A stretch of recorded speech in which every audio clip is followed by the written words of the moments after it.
Chapter 860. The party begins at 10. Hello and welcome to another episode of the Podcast. I'm the best guy ever, and that's Hippocrit. You wouldn't believe the amount of chapters we've covered on this show. It's unbelievable. The best in the world. One Piece reviews, chapters reviews. True. We're the goodest guys. We've probably done like 25 to 30, something in that range. 860. Oh yeah, that's how many 860. That's true, and this is chapter 860. The party begins at 10. As in, this party is starting at 10, and then we're going to crank it up to 11. Oh, dear. Yeah, there you go. That's what's happening. Okay, so yeah, there's one really cool thing that happens. But yes, there is. It's setting up for the wedding, and we start off with, what the fuck is his name? Pecoms. Or Pecoms, or whatever. I think it was called Leon or something. Pecoms is still tied up in the fish. You know, that's boys. racist. That's very racist. That's like calling a black guy Kunta Kinte. The fucking lions are very angry. Are they not all Leo. called that? Yeah, maybe not. I don't know. Also, I like the fact that they left like a big bottle of juice with a straw for him, and some rice balls or jelly donuts. That's oh right. in the 4Kids dub, they'll definitely be jelly donuts. That is adorable. I didn't even notice that at first. I also really like. I mean, this has been the case for a long time, but the Fishman guys here, those are the Sun Pirates, as everybody knows of fame, and they have this incredible, like the goofiest fucking boat I've ever seen in all of One Piece, with a stupid fish head for the front and these like silly big swirly things on the side. It looks ridiculous considering like the people who crew this ship were like enslaved slaves, you know, being tortured by the Tenryubito for God knows how long, with a captain who's, I mean, he's a good guy. Fisher Tiger was a good guy, and Jimbe is also a good guy, but they're very serious people for the most part. They're not very goofy. Well, I don't know. It's not a complaint. I don't think I just think fish it's funny. looks goofy. I mean, it looks like a fish. Fish themselves sometimes look very goofy. Fish people, they probably don't see it as goofy. They probably think you're being very racist right now, actually. That's not... When I first saw... I mean, the time I remember is, like, during the flashback during Fishman Island, when we see, like, the Sun Pirates with Fisher Tiger, like, going around doing shit. Like... Slavery is like and like torture and like hatred of races and racial tension is what was being discussed, and like this crew is like commanded by former slaves and shit like that who had horrible lives, and just having this be the ship that these people command. It's a good ship. It looks like a koi or a goldfish. Funny. It does. It's not a complaint. I just think it's funny. That's all I'm saying. I will say there's a bad design choice that the front is just an opening for like water to come in, and then they will drown. That is not airrodynamic. Although but they are fishmen. They won't drown. So maybe they're supposed to drown. Go underwater. I did think it was funny that the Fishman Pirates, or like the Sun Pirates, Arlong's crew, I think it's called the Fisherman Pirates, even have a boat. But then, like, you don't want to be wet all the time. It's fine to be wet most of the time. Sometimes you just want to be on a boat. Or you got to keep shit dry, I guess. Anyway, doesn't matter. It's not important. They have a boat and it's funny. Yes, and now they're fucking off. So. Oh, and I like Aladdin, and I like Aladdin. Yes, Aladdin, cool. Aladdin is a darling to me. He's we have a little bit of a flashback to when Jimbe was saying, "Oh shit, I'm gonna kill Big Mom, and I'm gonna be a bad boy. I'm gonna be a betrayer.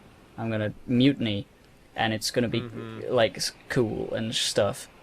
And he explains the board, the what was it called, the thing, the roulette wheel, and we learned that Big Mom is just gonna kill a certain number of his crewmates, probably a lot, if he fucks off, and that's why he's telling them to run away, because he doesn't want them to get hurt. So that was kind of weird to me. So the wheel was something that you spin, and it would choose which crewmate would die in addition to Jinbei, but the wheel does not seem to have any of that kind of information on it whatsoever. It looks like it's just got limbs, like... Well, you lose a limb. Take your head. But, I mean, he seemed to be saying here that, like, okay, I was definitely going to die. That was going to happen. And then the wheel was about who would be sacrificed with me. I guess it was the number of people who die with me. Yeah. Or something. Number of crewmates. Also, I'd like to point out, I don't know if this wheel was supposed to be spun, but, like, that board is set up like a dartboard. Yeah. It is not set up like a roulette wheel at all. It does not Maybe work it's that like way. a roulette wheel and also a dartboard. And also, like, the small spaces are, like, lesser, so it's like this whole wheel is confounding and backwards. I think what it because is, it's easier for Big Mom to hit, like, the bigger numbers. No, I think Jimbe has to throw them, doesn't he? Maybe. He's like, all right, throw your dart and decide your fate. Like, oh shit. That would make sense, because if Jinbei was the one throwing it, he'd want to hit, the smaller numbers, which would be harder. So, like, the center would be, like, a 0, for, like, 0 people have to die. If you hit that, you win, or something like that. So I could see that being the case. There is the possibility that this isn't actually literally what the board looks like, which would be weird for this to be there. We saw the wheel before. Oh, did it look like this? Yeah, as I recall, I didn't actually check, but as I recall, when Jinbei, saw Big Mom, there's like 20 chapters or whatever ago, I believe it was exactly that board. It looked very familiar to me. Use the numbers written. Each represented the number of crew members that will be sacrificed with me should that number be chosen. It's weird. It was oddly confusing the way it was explained here. I mean, I get the point. The point is, like, they're going to use this wheel to decide who's going to die in addition to Jinbei, apparently. He said that, and I believe him. But, just kind of confusing. Just not the best explanation. The point is he wants his crew to fuck off so that they don't get hurt. Right. And, that's right. And that's what matters. Yeah, and he's saying... And also, we get to see Charlotte Praline, yes. Aladdin's wife, who is my favorite sexy girl in One Piece. I love her to bits. I love that kiss her on the rose, lips. those roses going down her. Everything about her is wonderful. She's a delight. She's a delight to the senses. Yes. But whatever. Excuse me, I'm drinking tea. And she's like a weird half fish, or a half mermaid with like her weird torso and then like another fish torso underneath it. Oh, it's weird, but that's okay. She's got that big trunk. Yeah. If you know what I'm saying. Fishy trunk. Her hair is so wide. Oh. Okay, all right. I don't get what you say. Well, like, what would that be, like a penis? I don't really get where you're going with that. No. then what does it mean to have big hair? Is it innuendo? It's just a hammerhead. I don't know. No, it's just she has big hammer hair. Okay, good. Okay. yeah, it's great. What else happened? All right, we get a brief sort of perhaps like Aladdin. Like, I don't know how to say it. I call him Aladdin. I don't know. Whatever you want. And he says, "You're probably gonna I can tell you're gonna lay down your life and you might die, you idiot. Stop being an asshole and protect yourself." And he's like, "Oh, I love the Straw Hat so much. Luffy's my best friend now. I'm gonna be on his crew, whatever. And I'm gonna kill myself just to make him happy." He is going hardcore with the, like, I basically am a Straw Hat already. I'm the guy. It's me now. Oh, boy. They're setting him up to die, pretty much. So well, if he lives, I mean, they're setting him up to die, but in a way that I feel like they could have easily just, go back on it. Like, he could be, like, deadly hurt. Like, oh, no, my fish legs are gone. I'm dying. Luffy, leave me and run. And I say, no. You're too delicious to leave, and we are saving you, or whatever. I agree. This is like so blatant that I could easily see it just not happening exactly as he's saying. But he's saying like, yeah, I'm ready to die, whatever. If I ever joined the Straw Hats, I'd have to sacrifice my life, or I'd put my life in the line. So I'm just doing it now. Whatever. Yeah. Fuck off, Jinbei. Fuck off. I'm bored. You bore me. You bore me, Jinbei. I don't care about your... What are his personality traits? He's like kind of strict. He's kind of stoic. He's like generally a good guy. Well, no, he's boring. He's just like completely selfless, stoic, and like, but like his That's best. So boring. Yeah, but like this one panel is like, there's like, don't worry, we'll go to Fishman Island and protect her, and he's like, thanks. It's like he really wanted to say, please do that, but he didn't want to ask them because that was the one moment this chapter that I gave even a tiny bit of a shit about anything he was doing. There was a little bit of emotion there, a little bit of something. So I think if he does join the crew and be like on the ship normally, that's going to be his personality. He's going to be like, oh, I couldn't possibly. It's like too honor bound. It's like it's way too much honor. It's like everyone's just fucking chill out, you fucking idiot. And he's like, but I can't do that. And that'll be Jimbe forever. Unless he dies. Where in a series where like Luffy and the Straw Hats are like the main characters and they just goof around and do whatever they want, to see someone who's like so honor bound and like restrictive just makes him look like a fucking square. Like that's what he looks like. He looks like a big fucking nerd. Well, I want to state for the record, I don't necessarily think that could not, you know, it wouldn't be funny. Yeah, it has the potential to be hilarious in the future. Like, yeah, I'm with you. Yeah. Well, we've talked about Jimbe before joining the crew. We can skip past this because this is not the cool part of the chapter. The cool part is coming up, where everybody is congregating for the beginning of the wedding, and we got the Jerema boys coming, and they're talking to Reiju about where she was, and it's sort of like fucking who cares where I was? I'm an adult. You know, stop asking about me. Yeah, I like that a lot. Yeah, it was cool. They were just like, we're adults, don't worry about it. Mind your fucking business, people. I'm doing my own shit. Yeah, that is good. That is adult. Good job. Good job, everybody.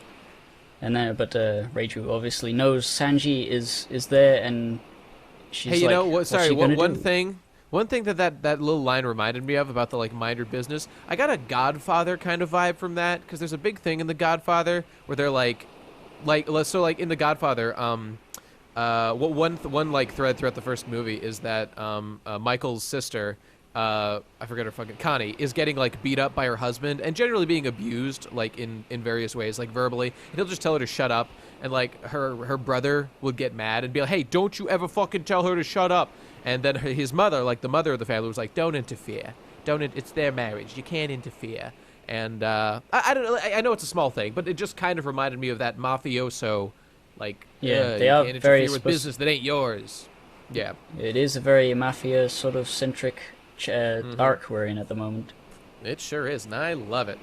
Oh, is it gonna be like fucking the Godfather Red Wedding? I don't know anything about the Godfather. What do they do? Anything bad? They shoot people at the end of the first movie. That's all I know.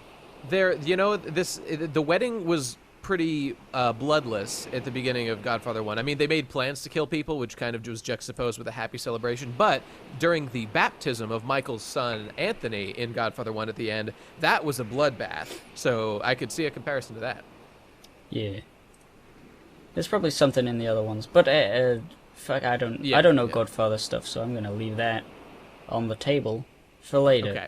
And here, the next page, we got the big introduction of the underground businessman. Railroad. Yes. Yeah. So we've Freedom got fighters. all these cool characters. What I want to address is the fact that they're not pirates. They're not like they're not like famous people necessarily. They're just, and they're not like a navy. They're not kings or parts of kingdoms. They're just businessmen and women. Which is an interesting, like, a sect of people we haven't even really seen before. This is the coolest thing that's ever happened. This is the best page ever, and I love all of these guys. My favorite is definitely Big News Morgans, president of the World Economic Times. He's literally Big Bird, and he's a corporate fucking, I don't know, president, and he is gonna kill you if you fuck with him, because he's a bird. I don't know. Well, I can't even speak. I love everyone. I love that guy specifically. I love the fact that he is a big bird, and he's just a bird. And he's just a bird. He controls all the little birds that give the newspapers out to everyone. Is what I'm assuming. Oh my god. Is that by the way? I wasn't sure. Is that what the newspaper is well, called? Is that called the World Economic Times? I don't know whether that's what it's called because if that's a specific thing, I just love when we find out like that newspaper has been a consistent important thing throughout all of One Piece. If this is like the guy behind it, that's like the coolest thing ever. I'm gonna Google it. Because usually you think of the newspaper as the place where you find the wanted posters, but that's just something that's put in the newspaper. And I've never really thought like who owns the newspaper, because obviously, a big old world with a government and stuff. There's got to be people. There's got to be newspapers. There's got to be politics in the the writing of the newspaper. But the politics of the newspapers never come up. So I've never really thought who is like influencing the whole world with the news with this stuff. I went to the wiki, and here's another interesting fact about this. Okay, it does look like the World Economic Journal is what it's listed here as, but I'm sure that's the same thing. It's a newspaper that is distributed at least throughout the New World, but this does appear to be the newspaper. But it also says here that this is the newspaper where Sora, Warrior of the Sea, is published, which, remember, people, is the story that uses the Garma 66 as the villains for like a Marine Warrior, which has not come up like since the very beginning of the Totland arc, and I'm still waiting for that to be relevant, which could be very interesting. So well, I think it's not he's supposed the guy. to be Big too Bird relevant. Is like that well, specifically. I feel like there's going to be a payoff to it, like kind of like there was a payoff to like the giant shadows before Skypiea, and then like way later there was like it came full circle. And it was the best thing that ever happened. I just feel like we will get some reason for why that's important or something. I mean, but anyway, I think so the Big reason Bird is is the guy. Yeah. I just want to say the thing I love about Oda and his assistants is the way they draw the feathers. Like, feathers always look great. Always look better than any other feathers in any other manga I've ever read. There's just like the fluffiness is just enough detail for it to be like nice looking, but not too much so that it's gross. So it's good. I do like the fluffiness. When I think of fluffiness, I think of like this guy and like Doflamingo's coat. Yeah, always looks nicely and puffed. And Brooks' feather boa. Yes, yeah, that's true. Anyway. Yeah, these guys are all great. Nobody else here is particularly interesting to me except for if you look at the Stussy. Well, if you look at all their like their titles, what they're part of. Right. What's interesting about them is their role and the business that they control. So there's the Black Market King. So he's like a merchant. The underworld. These are all underworld people. So he's like the merchant. There's the woman. There's the pleasure quarter, which I assume is like a prostitute ring, maybe, or some sort of slavery thing. I couldn't really think that of and what other else. things. I'm sure. Yeah. I mean, slavery, sex trafficking is like the first one that comes to mind, but there's probably other stuff too. Yeah, we got the drug guy, great mortician. Well, I was confused by this. So his title is Great Mortician, and his name is Drug, right? But his business, I don't know. What's a mortician? Like he buries people. Maybe he's maybe he gets money from fucking funerals all over the place. I don't know. It was weird that was like a big bodies. business. Like he can make your body disappear. I don't know. He's got a scythe. He's literally death. He is literally death. He reminded me of Doc Q a little bit with his big old scythe there. We got storage industry titan, so smuggling or rather like concealing and holding stuff and warehouses. It's just that, like, things that seem mundane, but once you have control over them, you get to be a crazy kooky character in One Piece, and it's really cool. And the shipping magnate looks like a fucking. He's not a magnet. He's a magnate. Magnate. Yeah, there you go. Which is like a smuggler. So he moves the stuff that the storage industry. Gibberson, the concealer, and then the fucking, I don't know, stuff gets moved. These guys, they know how it works. This is what is really. I think this is like the most fascinating page in the world, because a lot of the time it's easy to. I think for a lot of young people, especially like in our generation, it's easy to forget that, like, just like the simple things like being able to buy a car requires like an incredible network of like human effort across the entire planet to get the resources. Like, you have to have like a mining operation, you have to have like smelting operations, you have to have actual assemblymen, you have to have electronics people, fucking chips being made for the internal computers of cars. Designers, and then schools for those designers, and then that's right. All that sort and of what stuff. These guys represent are just those kind of mundane things that we haven't seen that you wouldn't think about. Like, you don't. When people were fucking like reading, like, how much time in Dragon Ball was spent on like the actual like development and research of like the Capsule Corporation? Like, a little bit,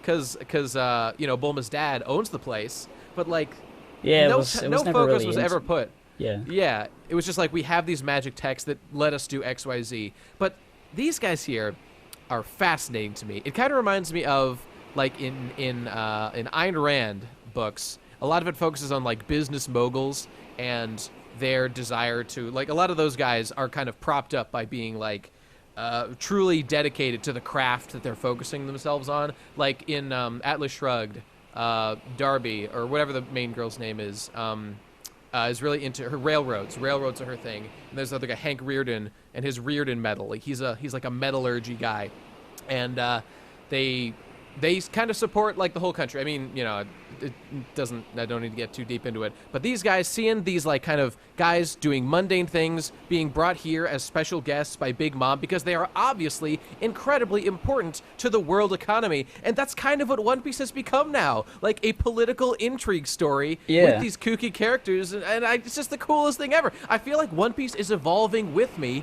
and that feels so cool. Yeah, it's the best. It's like you think of any other shonen like double page spread like this where they're introducing a bunch of new characters. It's always the new set of bad guys that the good guys are going to fight. Bleach. Think of every Bleach. single time. It's just like, oh, these yeah. are the new bad guys. You know, some of them might become good guys, but right now they're the new bad guys, and they all look cool. I think it is and it's like, so bold. I think it is so bold of Oda to introduce, like, to exactly what you're saying, to introduce, like, a series of characters who have political influence as their, like, ultimate power, as opposed to a bunch of new fucking hollow Shinigami, whatever the fucks, you know, like that Kubo would come up with or something like this. It's fascinating. It's so cool. It's just, it's and the so thing great. that's Really great exciting. is that it's not like these guys may not necessarily like do anything in this arc. They may just sort of be there and like you know, react to it, and they may not even be like fighters. They may not, you know, it's just sort of like setting them up. So now we know all these people who are in the underground. You know, they may have been like silhouettes in like previous things where the Punk Hazard and stuff. All those underground like videos we were seeing and shit. Yeah. Yeah, and it's like now we have a bit more of a context as to how the world is working and who might be responsible for certain things happening. And they may come back later, like Capone Beji is right now. Beji. Yeah. And you know, they may have like an arc of their own. Like it's just so good. It's so good. And one other great thing about this is I feel like Oda has been really smart. I mean, so Haki was kind of introduced when there were sort of power creep issues that came along in One Piece at a certain point, and Haki was introduced to deal with like super powerful Logias and things like that to give like sort of Luffy a way he could advance instead of just being I could lift 1 billion tons instead of 500 million tons, you know, shit like that.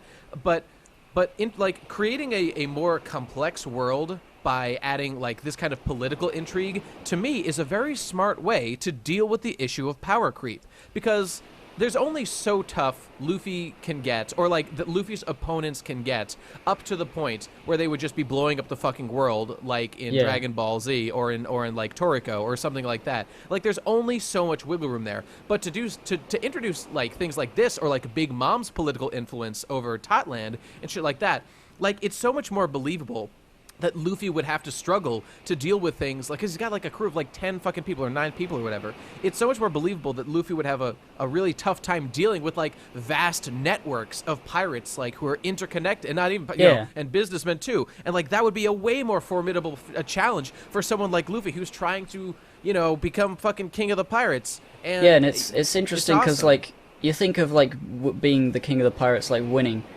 I don't think you know, the way that this is going, it seems like there is no one pirate that can defeat every other pirate. Like everyone has to work together in order to become on top. So that's the reason. That's the stalemate that is the Yonko. That's the reason Luffy is like building an army after like what was it, what do you call it, the last arc. The last Dressrosa? Dressrosa. He got a big army. Like he's got a force now beyond his crew, and that's gonna come into play a lot. And it's like, there's no way he can just beat the next big guy of the area, right. like he did in the first half of the Grand Line, where he just, you know, he beat Crocodile and then he beat fucking Enies Lobby or whatever. It's just like one thing after another. Now it's like everybody's getting to like max power. Like they can't as an individual do anything, you know, It's kind of like at the end too of much. World of Warcraft, when everyone's max level, the Yeah. only way you can start to tackle what like the challenges that lie ahead is by forming big old parties. You And got to working form together and parties. shit. You got to form raids. You got to take down people, gank them by Gankum style, right? exactly. Opie Gankum style, yeah, or whatever it is. Yeah.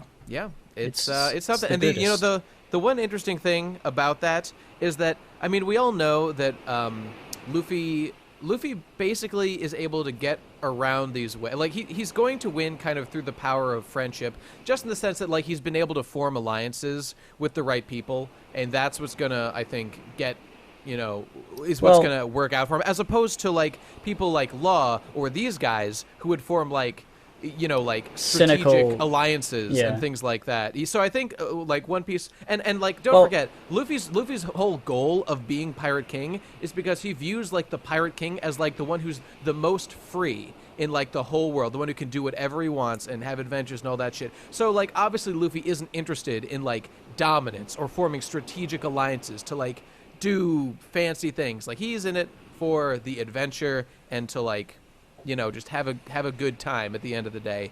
So his goals aren't like the same as someone like Big Mom's or Doflamingo or someone like that who's trying to like seize control and obtain power over it. Yeah. And I feel like unlike a lot of shonen though, it's not going to be like Luffy forms friends with literally everyone. Like basically most of the people are on Luffy's side by the end. I think it's going to be he has enough to become the Pirate King. And he has enough friends in certain places, like all the royals that he's got on his side, like the fucking Reverie or whatever is coming up. He's got like 3 or 4 kingdoms there on his side. Yep. Something's gonna come up there. It's gonna what's be. gonna happen? I'm so Reverie? fucking. I don't know. It's gonna be like the most important thing that's ever happened in all of One Piece. God, I'm so every excited. single arc possibility is like the coolest thing I've ever heard of, and I know. this one is still so good. I know, it's nuts. We're living in a charmed time right now. It's wonderful. Yeah. But I think that's about it for these guys. We probably said most of what there is to say about them. It's their mere presence is enough to warrant that big discussion because it's indicative of all the cool things. And on the next page, we get to see the guy again. What was his name? I don't know. The lick fruit. The oldest son. Prospero. That sounds right. Somebody says it in a thing. I think that's like, oh look, it's Prospero. Okay. I think that's what they said. I don't know whether it's actually his name, but no, that was him saying, "Oh, it's prostate cancer. I've got it." Oh no, that sucks. But in the meantime, here's a candy escalator. Woo! It looks really nice. Oh, it's beautiful. It's so awesome. It's cool. It looks kind of inefficient though, because it's like going sort of down and then coming back up as it goes spiraling around. Yeah, he's goofing around a little bit, but I think we're learning here that like so we know he ate the lick fruit, which I was wondering what that exactly meant, but it looks like it just means he can create candy. Like he can. That seems to be what he can do. I want to know if he can lick with great power though. I want to know what's going on with that. He can get to the center of a Tootsie Pop in like one lick, dude. Just one. Maybe even half. Oh my god. Probably half a lick. That's the most powerful tongue. Oh my god. I hope that happens. I hope he fights Luffy one-on-one. He's like, Luffy, I'm gonna lick to the center of you in one lick. Oh, it's gonna be great. I hope that happens. Wasn't there like a fucking like a filler arc or a movie, One Piece movie, where there was a guy that had a Logia gum fruit, like literal like gum, like candy? There was a guy with. That wasn't gum. That was like it was like candy sugar or something like that. Yeah, it was a die Logia, instantly. You'd be just eaten. Yeah, that's true. This is like the natural counter to that guy. He would just eat him, or Wapol would probably just eat that guy too. Well, yeah.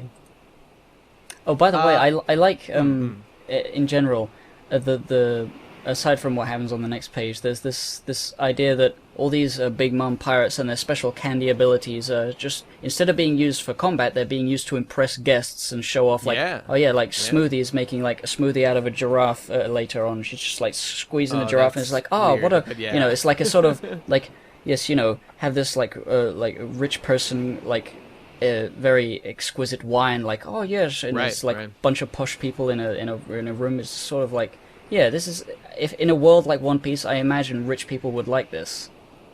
This is what they would use their powers for.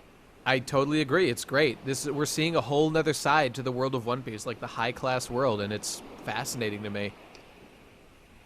And yes, but going back a bit, we have introduction of a new character, a new Big Mom commander, which I think is the only other one we haven't seen. Where he shot a guy with a jelly bean. Is basically what happened. Right. That's the coolest thing. he's so hardcore. Dogtooth Charlotte.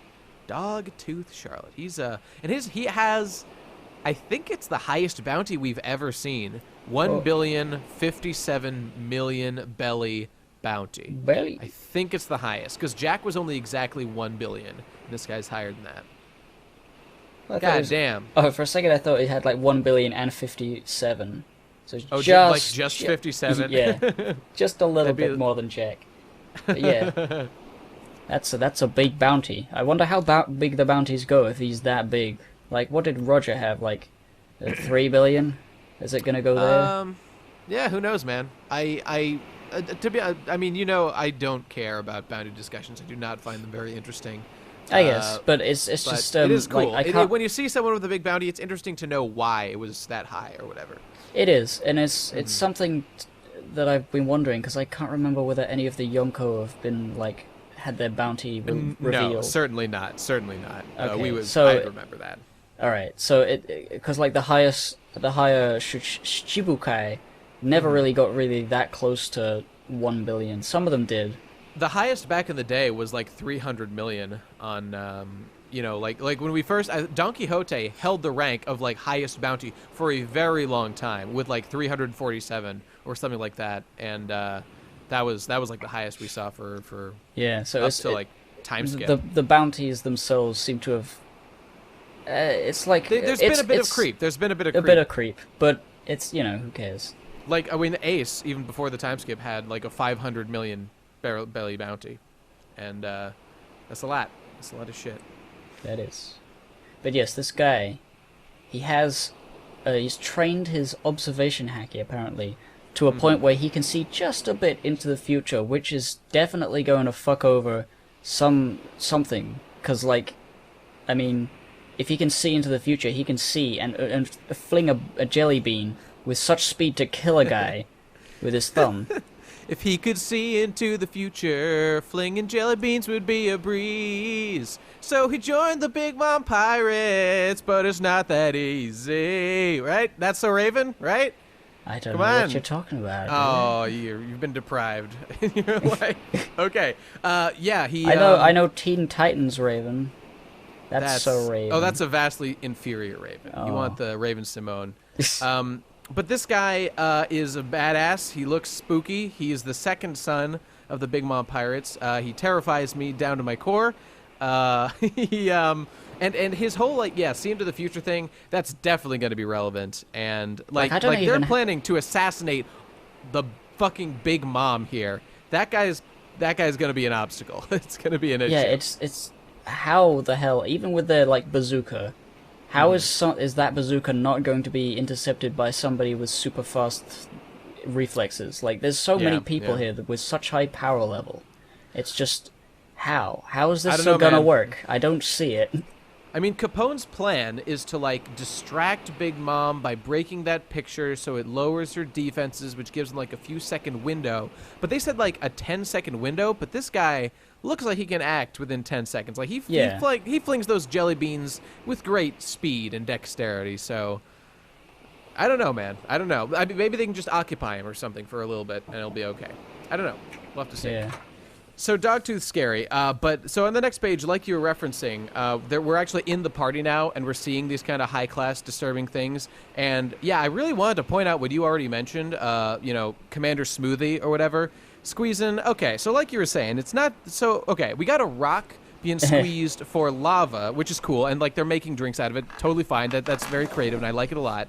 There is a beautiful maiden that has stabbed 100 men. Like a criminal that they've captured and they're gonna a giraffe that torture. cries strangely. That's Action Giraffe. They've got him captive. No. They're turning him into juice.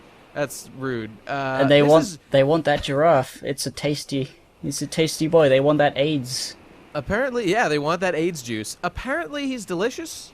That's cool. But this, honestly, that's pretty disturbing. I'm pretty disturbed by what I'm seeing here on this page. Like, this is human trafficking. This is using people as like tools. Kind of. I mean, I'd go so far as to say it kind of reminds me of like in Yu Yu Hakusho, like the chapter Black Tape, which was about like torturing people for the amusement of the upper class. That disturbed me as a child, and this disturbs me now. This is not okay. But I mean, I get that that's the point. These are fucked up people, and that's good. I like that. Yeah, I don't know. I haven't seen or read Yu Yu Hakusho, but One Piece, despite its goofy nature, can be quite dark at times. Yeah. I don't know how dark in comparison it is, but it is very. It's like a haha. Oh, that's what's going on, sort of. Chapter Black was very deliberate with this. Well, I'll just tell you real quick. So there was a part where Yusuke is like a spirit detective. His predecessor, this other guy, I forget his fucking name, Shuyin, whatever, something like that. He he was doing a case or something, and he found this tape that had been passed around like the black market underworld. So a bunch Chapter Black, it was like the Black Club, and it had been filmed and turned to this thing called the Chapter Black tape. It was a bunch of rich humans who kidnapped demons and then would just do whatever they want to them, and this was just like footage of that. But like you can see in the anime, like animations of what happened, and like it's really unpleasant, and I don't like thinking about it. Like they like just crush them between like gears, and they would scream and cry and like bleed them and like drink their blood and I think have sex with them. It just I'm very uncomfortable even thinking about it. It's not okay to do those things. Humans doing this to that was the whole thing. Yeah, it was humans You're not doing it to supposed demons. to feel sad, but you do, because that's the thing. It created moral ambiguity about humans in the series, and that was like the whole point. And so, I mean, these guys are pirates. They don't give a fuck about anything. They're torturing people. They're killing people. That's cool. It just makes me uncomfortable to think about that in the real world. But that's fine. They're bad people. It's good for setting them up as nasty bitches. I mean, maybe that woman, like, deserves this legitimately and loves it. Maybe she's into it. I don't know. Well, that giraffe didn't. Well, maybe he's a masochist and he enjoys the pain. I don't know. I don't You never know with Action Giraffe. Yeah, he's a weird fuck. And so Big Mom appears on the next page. By the way, that door at the top of the stairs, that's got a weird face. He looks constipated or angry as fuck. He's like half laughing, half angry. I don't get it. I was also kind of disturbed by like the door that they came in was like had this like cute girl face, but when it opens, it like the eyes are on either side of the door of this double door, and it opens and it splits. Is it becoming two people when that happens? What's the mechanics there?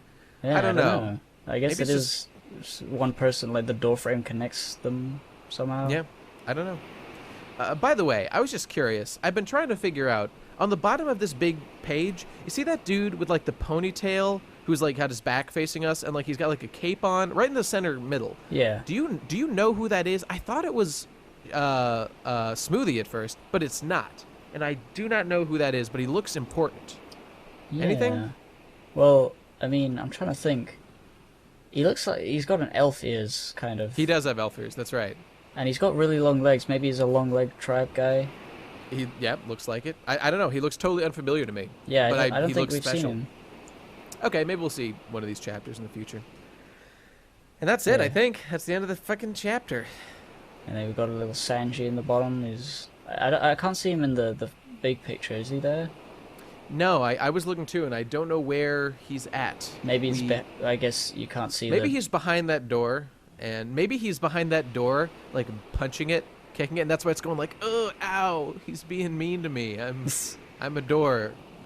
I'm adorable. Stand for this. He is adorable. I like him. Big Mom's parties look fun. Everyone's having a good time, except for the people being tortured horrifically. And with that lovely note, that's it. That is the end of the chapter. Yep. It's all done. It was a great chapter. Very juicy, very dense. A lot of good stuff. Every Really single panel excited. has so many things. I mean, legitimately, every single panel has so many things going on. That's Oda's MO, man. He is not afraid to cram his shit in there. Ah, it's the best. He's the best. Yes. Okay, and I guess we're done then. So thanks for listening, everybody. That was, what, 860? And charging on to further adventures. Oh, by the way, sorry this episode was late, but we fucked up. So you have to deal with it. All right, well, thanks for listening, everybody, and we'll see you next week. It looks like there's going to be one next week, probably. And I'll talk to you then. Goodbye. Bye.